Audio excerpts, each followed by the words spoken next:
I have a member of our community on today's episode. We're going to call her McKenzie.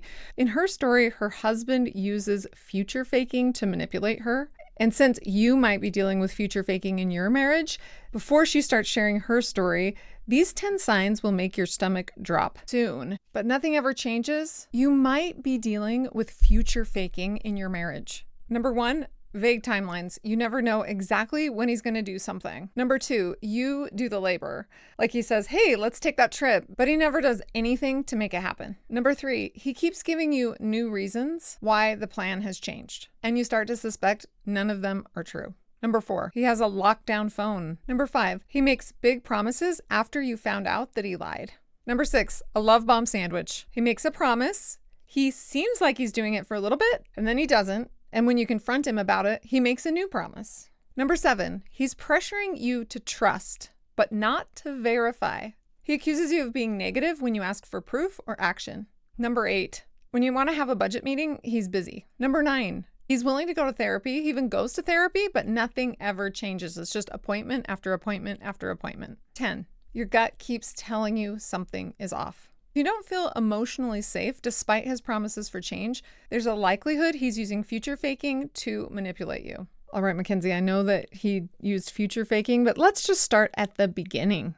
So I happened to be at a conference, and there was a wonderful speaker there, and she was introducing him, talking a little bit about his story and sort of a larger context. And she's a wonderful speaker and a wonderful writer, and she really sold him. So when I met him in person a month later, I had such a favorable impression. This happens with people who maybe get set up or people who attend the same congregation or workplace where his reputation sort of precedes him.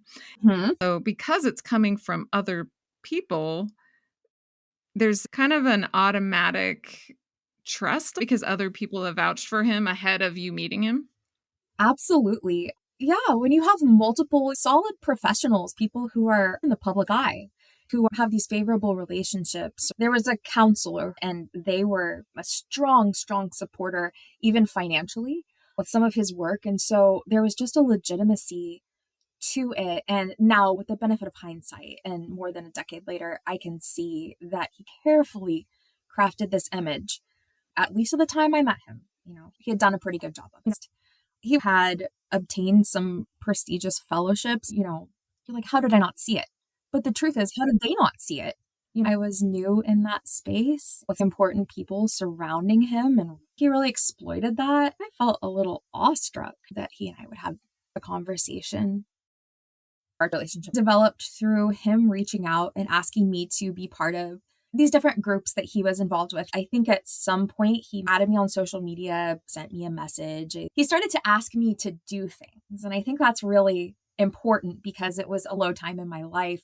And feeling like I could make a difference for a cause greater than myself was really appealing. I was at the tail end of being a part of a religious group, and I was looking for a place to belong. You hear a story of suffering, of pain, of injustice. Regardless of the origin of the story, there's a tendency toward wanting to help. He really wanted to use my speaking and writing skills for his organization, kind of an informal volunteer sort of thing. We would have different touch points, whether it was like a meeting or action or activity. He was definitely orchestrating the crossing of paths. I was taking the LSAT. I had ambitions of being a lawyer. I think he felt that between my skills with writing, speaking, and then studying the law, that I would be really helpful. Whether it was, can you write this grant proposal for me? When you're a good writer, it's apparently an in-demand skill that not great people want to access for themselves. And it was a perfect storm. I had no idea what I was getting involved with. None. Never in my wildest dreams did I believe that a person who presented like this could use other people around them to cover up. I was really, really conflicted when he showed interest. Talk more about the conflict that you were experiencing. He claimed that he and his ex-spouse had attorneys that were working on their case. We've been separated. It's nearly done. I was so naive. He began to ask me, do you want to come live with me in this really fancy high-rise apartment downtown? He didn't live there, and he never ended up living there. He was future faking. There's probably some level of manipulation in terms of flattery. This person everybody else says is amazing, thinks I'm worth his attention. And this is how good they are at manipulation.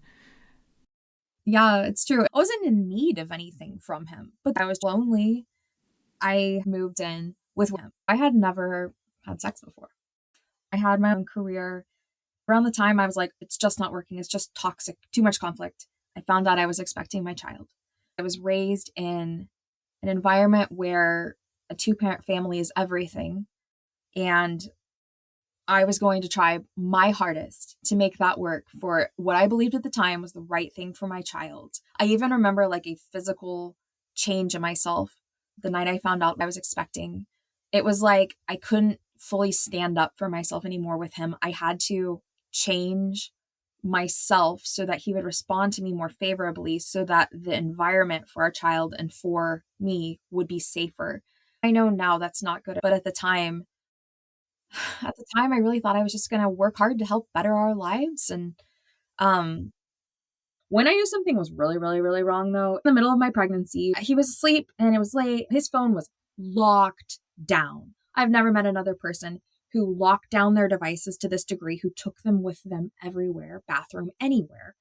And I somehow got in his phone and I found a conversation with a stranger aggressively soliciting for sex.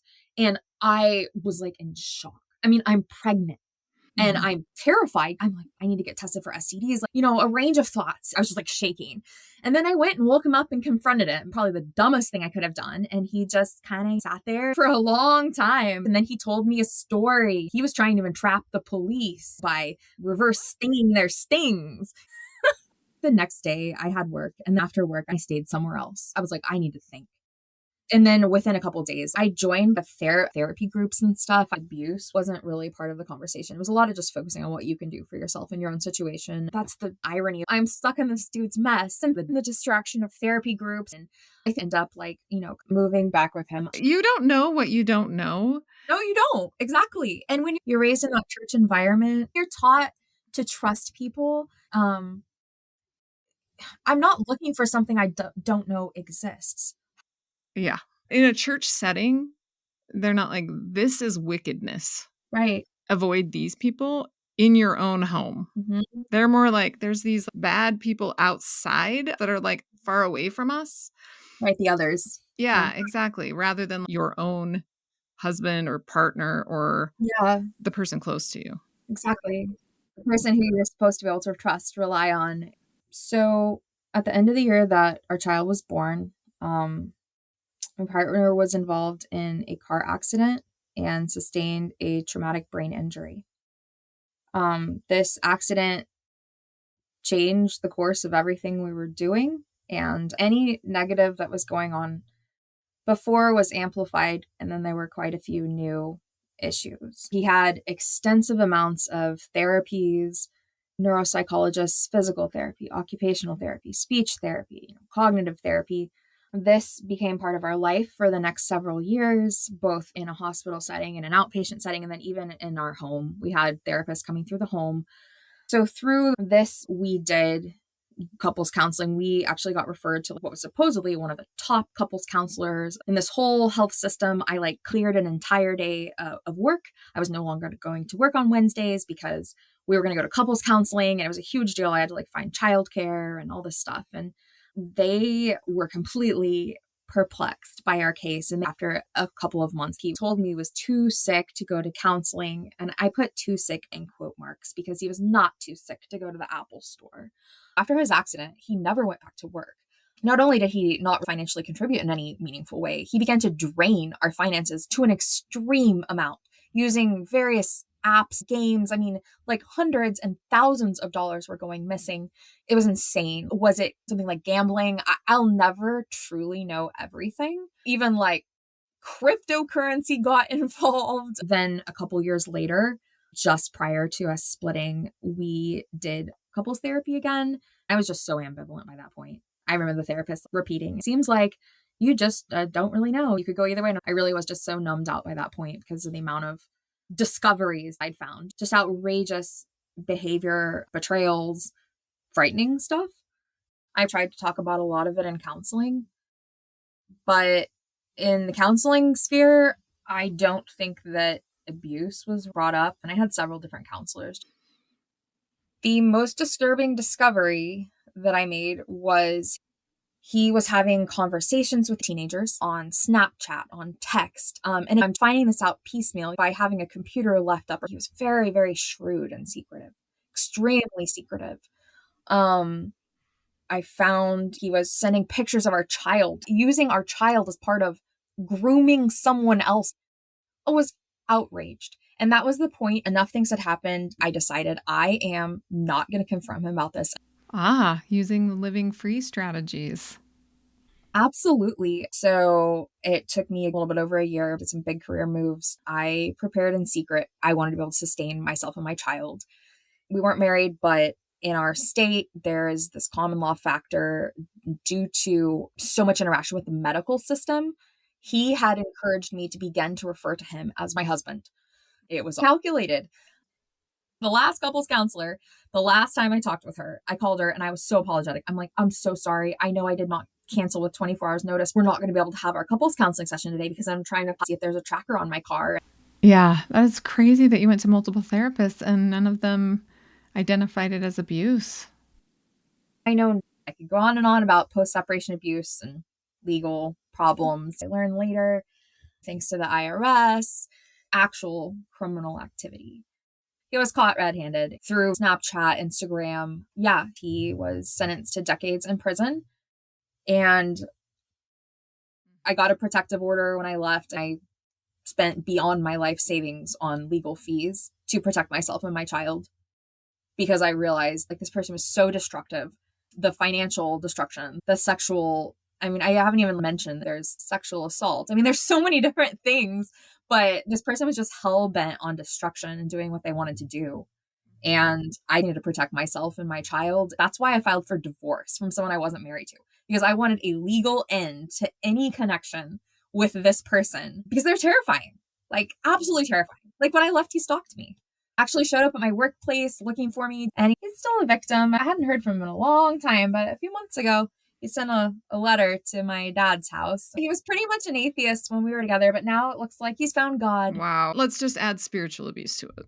Yeah, never in my wildest dreams would I have expected someone who's publicly advocating for others and putting themselves in this super public role would actually behind the scenes be committing crimes with other people's children. When you put it all together, and I spent years like in a caregiving role for this person, I funded their life. Whatever money he was getting, he did not put in the family pot, but whatever I earned, he needed access to it. Wow.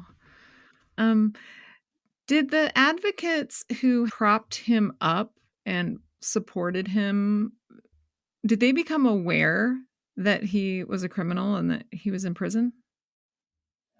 Yes, for the most part.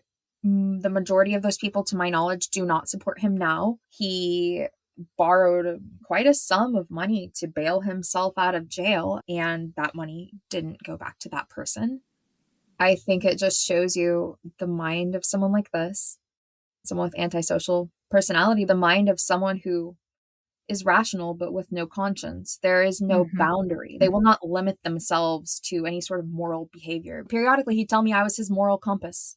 And I didn't really understand what he meant by that. But I think I get it a little more now. He had no real moral direction. To use a good cause as a shield for your own bad behavior is really alarming. It is. It makes me suspicious of people who are extremely vocal, especially men. It makes me wonder because I've seen the underside of that. I trust a lot less than I did before. I appreciate you taking the time to share your story with us. Thank you so much. You've been through so much, and I'm really happy to hear that you are safe. Thank you so much for having me on here. I really appreciate it.